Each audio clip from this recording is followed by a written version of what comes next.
Hi there, I'm Peter Crock, CEO of Cann Group based in Melbourne, Australia, and you're joining us today on Professionally Cannabis. Where do they go, the smoke rings I blow each night? Oh, what do It's a great pleasure to welcome to the pod today Peter Crock, the CEO of Cann Group Ltd, the first company in Australia to be issued with a medical cannabis cultivation licence and a cannabis research licence by the government's Office of Drug Control, placing a huge emphasis on R&D and having made recent acquisitions into Europe. Peter is the perfect person to give us a view on the cannabis market in Australia and how domestic businesses are able to interact with the international market. With all this in mind, there's only one thing left to say. Peter, welcome to the Professionally Cannabis podcast. Terrific, great to be here. Thanks, Jonathan. Peter, we're glad to have you. And as you know, we ask all our guests at the beginning, what led you to the plant? It's an interesting one, and in fact, I followed in on the back of a 28-year career at Nufarm, which is an agricultural chemical company, and our managing director, Doug Rathbone, when he left Nufarm, joined the board of Cann Group. And when he did the financial review in Australia, had a headline or the famous quote that Doug had gone from killing weeds to growing weed. And it was on the invitation of Doug that I met and spoke to Alan McCallum, our chairman. I came into the role of CEO some 5 years ago. Funnily enough, I didn't even understand the significance of April 20th and probably should have joined a day later to join on 4/20. And can you give our listeners a little outline about what Cann Group's been doing over those 5 years? Or perhaps you can go back even a little bit further just to get them familiar with Cann. Yeah, and Cann started and it was on the back of, so we're based in Melbourne in Australia, Victoria, and the Victorian government actually led the way in Australia around legislative change with medicinal cannabis in Australia. And they had the Victorian Law Reform Commission in 2015 did a study into patient access in Australia and started to lead the way, but the federal government came in and stepped over the top to ensure that Australia remained compliant with the UN Single Convention on Narcotics, which required that it be federally controlled and legislated. So when I joined in April 2016, the legislation actually was signed off by the federal government on the 23rd of February 2016, which funnily enough, I know that date because that's my birthday. So these are all very auspicious links, but the Office of Drug Control came into effect 6 months later, being the end of October 2016. And Cann, we stayed up all night and made sure that we had our first applications in, and our license was then granted early in 2017, February 2017, we got the first license. So we've been involved. Cann had been formed, I think, back in 2015 or maybe 2014. It was incorporated, but initially started and was growing industrial hemp to have a model showing how we were going to manage cannabis through our facility, but had a working model and came through and was the first to get a license, the research license, and then the cultivation license for medicinal cannabis. On a practical level, what would you say is the most significant implications of being that first mover in Australia with regards to the domestic cannabis industry? Look, it definitely had us at the forefront, and we were, and it's interesting because getting the license is only the start of the process. You can't actually handle any cannabis until you get through and the Office of Drug Control issues a permit to operate in the space. And we actually were cultivating under permit from it would have been, I think, May or June. It was June in 2017 that we had the first material growing. The Victorian government and Agriculture Victoria had started prior to us, and we got the ball rolling here in Australia. They had the first activity, and as a government authority, they could start before the legislation came into effect. But they were looking to hand on to industry and show that industry was viable and could take it on. And so our first customer was actually the Victorian government, and we won the tender. Funnily enough, it was because we were the only one cultivating under permit that we won the tender, but we produced product for the Victorian government, and that got us started. But from the early stage, we also realised that we needed an industry around us. This wasn't going to be a one-horse race. So there were the first 6 companies in Australia, including Ozcan, ourselves, and well, I won't try and remember them all and run them off the top of my head, but we formed the MCIA, Medicinal Cannabis Industry Australia, and I've been chair of that since we founded. So Cann's played an important role at the forefront, but with the other early starters in the industry and early license holders to ensure that we could have an industry voice as well as a leading commercial, as one of the leading commercial players as well, to be able to balance that voice and role in the industry between us as a company and also the key players in the industry. And what does the Australian patient landscape look like now, and perhaps how has it evolved over that time? Because we have had one Australian LP in our first season, but that was quite a while ago. So I'm kind of interested to know how patient growth has been. Yeah, look, it's patient demand is high. Patient growth has been terrific, and the special access scheme under which we've operated, which I think was quite forward thinking of the government Department of Health to allow products that. So the special access scheme allows an unregistered product to be prescribed to specific patients, and that process normally or historically has been used for things like blockbuster chemotherapies or other treatments that are coming through, or immunotherapies for that matter, that have been developed in the UK or the US and not yet through the full process here in Australia. With the TGA, the Therapeutic Goods Administration, have used that process to allow products to come through, and by putting medicinal cannabis into that same category, what we've been able to do, and it's been done on the basis that the safety profile of cannabis is fairly well understood, even though there isn't the full supporting data set that normally comes with other products going through the registration process. But it's allowed us to have access or allow access to medicinal cannabis that as yet has not gone through that registration process. So that in itself was forward thinking of the government and has allowed us to introduce and have product available for patients. It started from a very low base, obviously, and back in early 2018, I think there'd been something like 320 applications approved for special access to medicinal cannabis.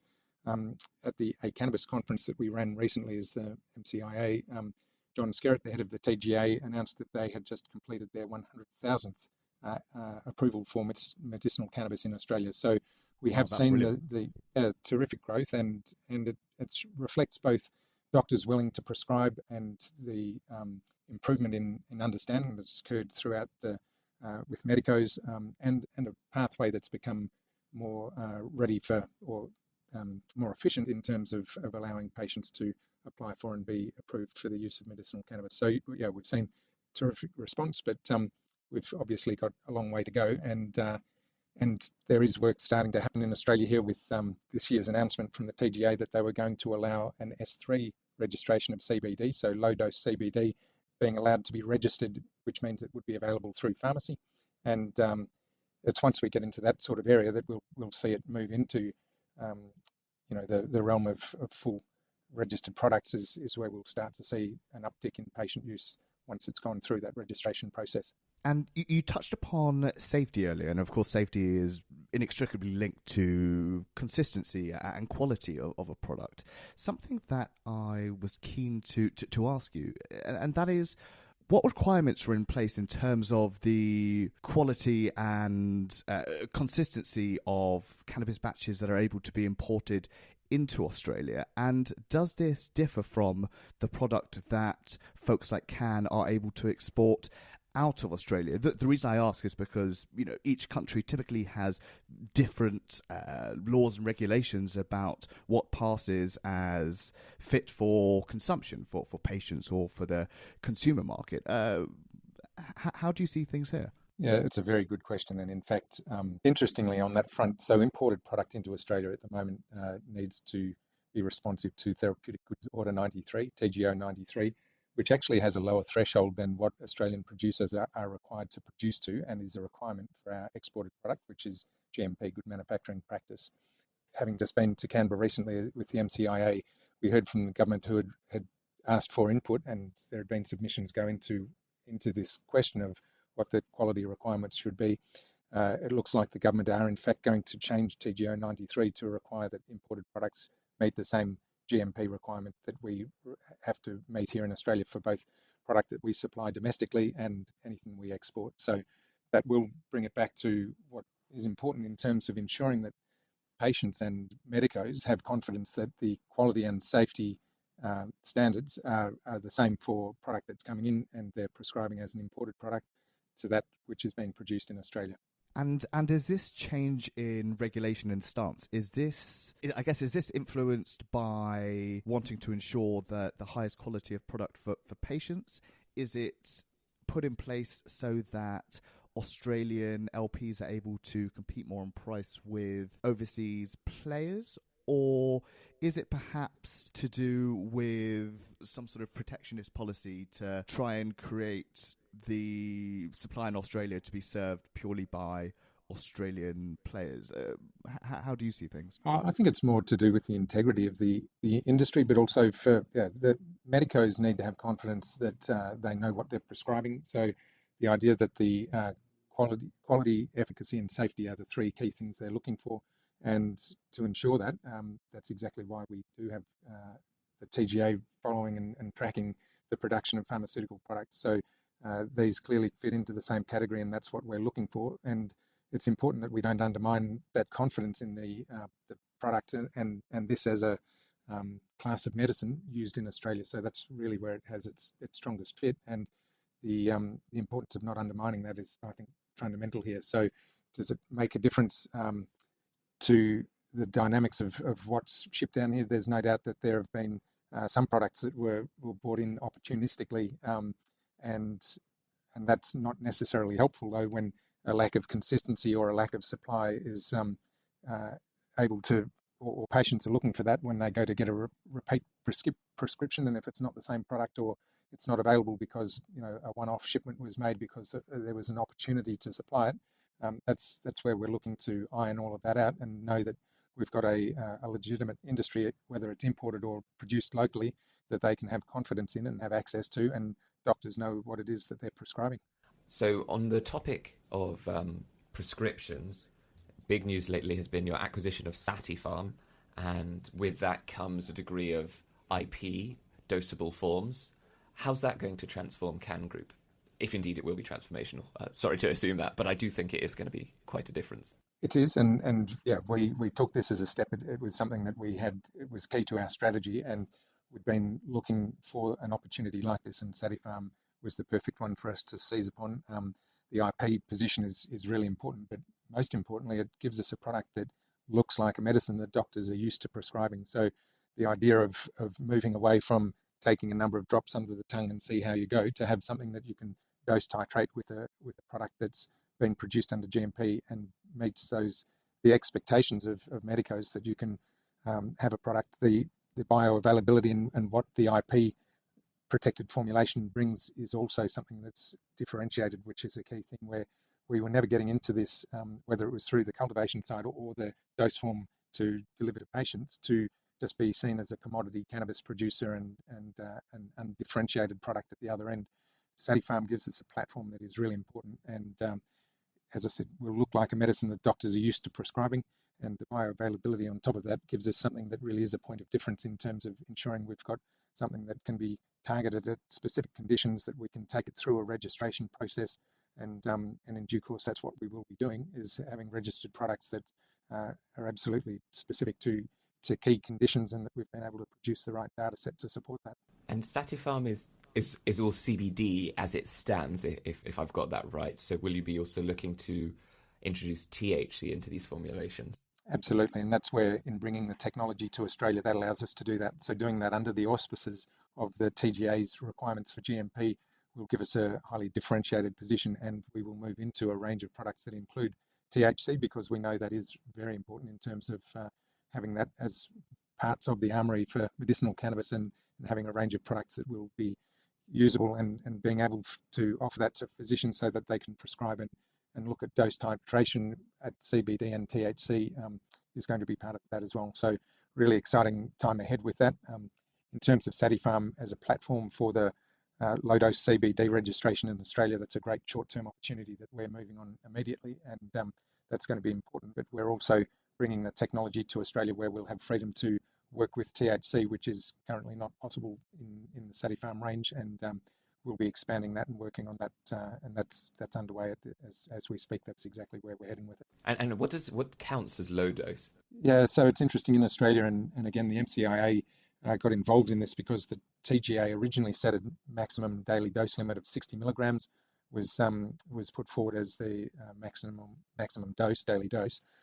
Through the MCIA, we put a submission together and moved that to 150 milligrams a day. So we think that sits perfectly with Satifarm in terms of the product that we have available immediately and is actually already being prescribed under the special access scheme here in Australia, but we will use that as the basis of what we do with the S3 registration in Australia. Now, when you were acquiring Satifarm, how important to Cann Group was it that they are domiciled in Europe? And perhaps as an extension of that, could you talk us through your sort of European expansion plans and what that tangibly means at the moment and what the implications will mean for Cann Group's sort of broader growth and expansion plans? Yeah, well, so the acquisition, we actually acquired it from Harvest One in Canada, but they'd picked it up as one of the pieces that they'd pulled together, and they were looking to leverage. But with the way the Canadian market changed, they weren't in a position to do that. So what we have done is, I think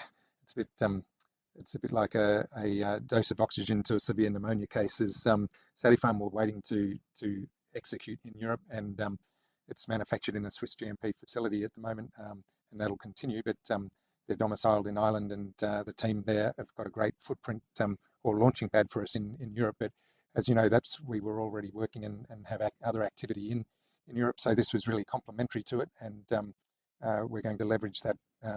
Is exactly what we're doing with what's already in place. So the team there has been terrific. They've been really excited to have someone come in who was focused solely on the medicinal cannabis space, which is where we saw this fit, and they've integrated already with us. We're through the initial stage of the acquisition and onboarding, and exciting times ahead, and a great team that we've got on board. Cann Group, I know, is taking part in some clinical trials as we speak. Can you talk a little bit about the R&D direction of Cann Group?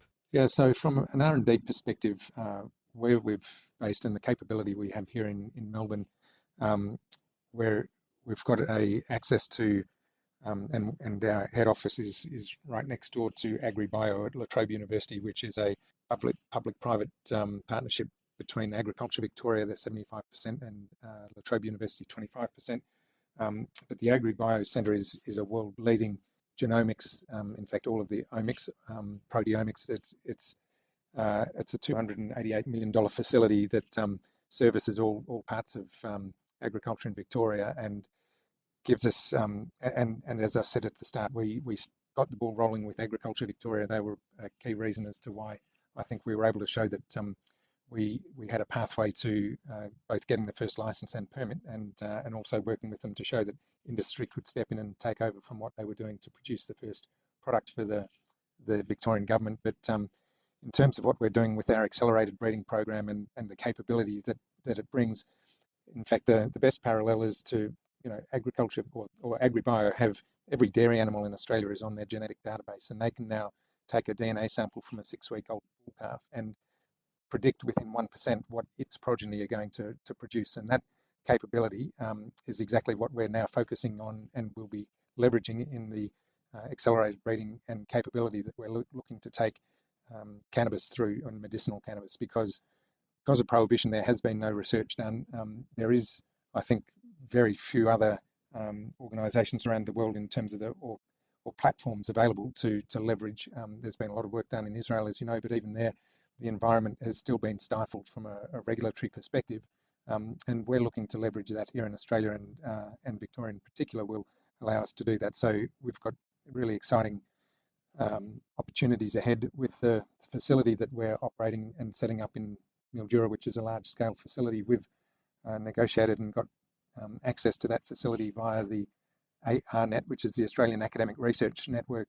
They've agreed to supply internet connectivity to our large-scale facility, and I see the opportunity for us to do translational research both through AgVic and La Trobe University here in Melbourne and other partners we're working with. We've made sure that we've set up a broad research network, which also includes CSIRO. It includes the New South Wales Department of Agriculture or Primary Industries. We've worked with them, and we're the lead partner in a CRCP there. So it's not just what we're doing locally here, but we've set up a broad base that we know is going to benefit more than just Cann Group. It's going to benefit the industry, but we need a thriving industry for us to thrive as well. So it has been a really strong focus of ours, an important focus.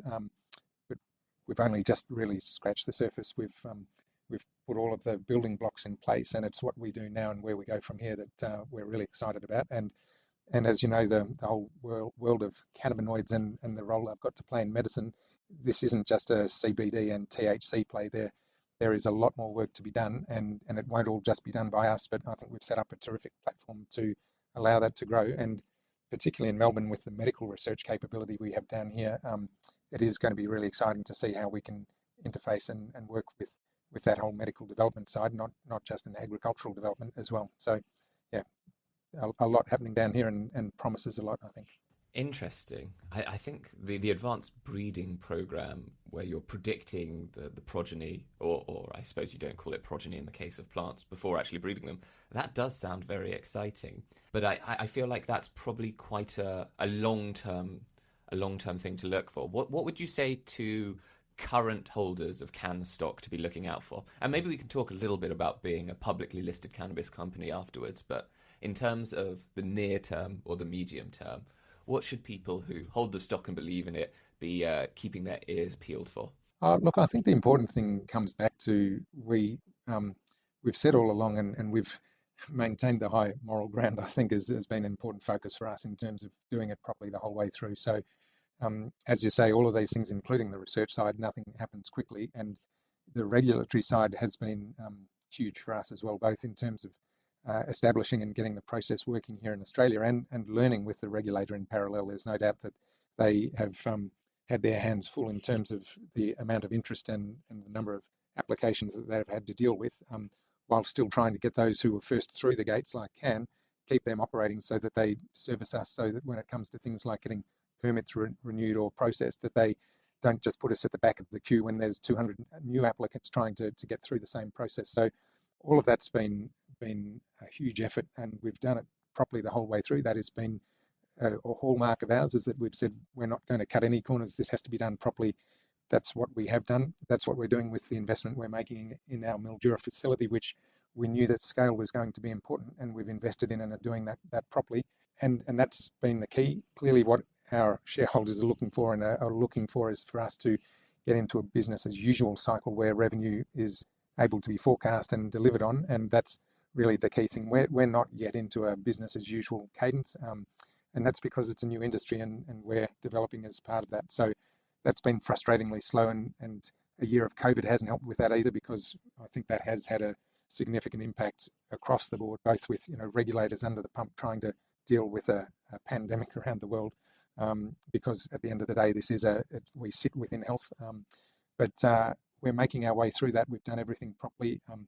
It's still frustratingly slow, but we can see the light on the other side, and that's the exciting part. And to see, now 100,000 approvals in Australia is showing that it is gaining traction and we're heading in the right direction. That's been the focus for us, doing it properly and heading there. We've still got a way to go, and we're in full swing with our facility in Mildura. Having that online by the end of this year is what we're working to, and we're on track to do that. So all of those things are parallel processing. The revenue is going to come, and we're on our way with that as well. But I know that's what they're all looking for, shareholders, and as we move forward, that will come through. And yeah, we're confident we're heading in the right direction. We've done everything right on the way through. Our shareholders have been patient, and they do understand this is a long game. How significant would you say the retail investment market is for Cann Group and other Australian LPs? And is the way you communicate with shareholders different depending on whether they're institutional folks or retail investors, which have had sort of a huge influx, not just with Cann, but in the broader cannabis space in recent times? There's definitely been a lot of noise in the space, and there was a bubble which the Canadians, I think, built around the whole rec market and how big this was going to be. And when that bubble burst, it had a flow-on effect here to Australia. I think the key thing here is that a lot of that heat's now come out of it. We're not getting the spruiking and the unrealistic noise coming into the space with people trying to talk it up, and that's been really important. And I think whilst and so for us, we don't have a different dialogue with institutional investors and retail investors. I do get some heat from time to time about why aren't you putting out more news, and you need to be talking this up. I don't think that's useful. I think we've tried to keep a level head, and as things have developed, we've kept the market fully informed, retail and institutional investors at the same time, and I'm not going to change from that. That's been our modus operandi, and I'm not one for putting out fluff stories or talking it up and blowing it up. So that's very much our modus operandi, and I will continue down that track. We do have some really exciting stuff coming through, as I've talked about already, and as it does come through, we'll definitely keep the market informed. But there's no point in trying to overhype it ahead of time. And I think a classic example of that relates to the down scheduling of CBD in Australia and the S3 opportunity, where unfortunately the media got hold of that as well, and I'm not sure who they were getting prodded to talk it up. But on the 1st of February, when that came into effect, you would have thought you could walk into a chemist the next day or a pharmacy and buy a product off the shelf. We know that the S3 registration process is going to take the best part of 18 months, and that should have been clear at the time that this was all talked about, but it even made it onto the nightly television news where they say, oh, great news, this is all coming through, and people were at the chemist the next day saying, so how do I get hold of this? And that's not helpful. That sort of spruiking and pumping it up is not useful when people then get disenfranchised with what do you mean I can't get it today? And in fact, probably the biggest winner out of that is the illicit market, who love the hype, and people end up going to illicit sources to try and get access to product that they have no idea what it is they're getting or what process it's been through. That's where we're trying to keep the messaging clear, and as I said, it's no different to a retail investor or an institutional investor, or those who are interested in getting access to medicinal cannabis. We've got to keep it level-headed and factual, so that's what we've done. I think we've got time for one last question, and this one's sort of inspired by those comments about perhaps the legacy market or the black market, and I guess you can feel free not to answer this one, but let's say that recreational or adult use comes to Australia, as indeed it was put to a referendum in New Zealand, and I assume that the political mores of those two countries are quite similar, so I'd say it's perhaps not impossible that it would come to pass. Is Cann preparing for a future in which that might happen? What does Cann think about it? If Cann can talk at all. Can. Okay, yes, there you go. So no, we're not targeting or preparing for that because from our perspective, it's a distraction, and in fact, it wouldn't be useful for patients who are looking for access to medicinal product or think that they can self-medicate using a recreational product. That's, I think, not in the interests of patients, and it's not what we're backing as a future model for Cann. We're absolutely keeping focused on having medical grade product available for patients, and it's going to be it's not going to be helpful to help develop that if recreational comes in. Will it change, and could it change? And clearly everyone's keeping a close eye on what's happening in the US now with the administration change over there, and things look to be moving quickly. So could the landscape change? Yes, it could. But would it be useful for patients looking for access to quality medicines? Probably not. Will we stick to our knitting and keep focused on that? Absolutely, we will. And I think there is going to be, I've said all along, there's a really important role for cannabinoids in medicine, and we plan to continue to play a key role in that in Australia and internationally, where it's clear that Australian quality product that's got the TGA stamp of approval is going to be sought after. We know it already is in terms of what we're doing into Europe at the moment, being the UK and Germany, but clearly there are broader markets, and particularly into Asia, where we know that's the case for existing products out of Australia, whether they're in this space or not. It comes and is sought after, and that's where our real opportunity sits. Well, I think it's a great note to end on, keeping patients at the forefront of this. And I just want to say thank you for joining us on the podcast, Peter. You've been wonderful. Terrific. No, it's been great. Thanks, Jonathan, and thanks, Oscar. Enjoyed it immensely and happy to chat anytime. Please take me above, take me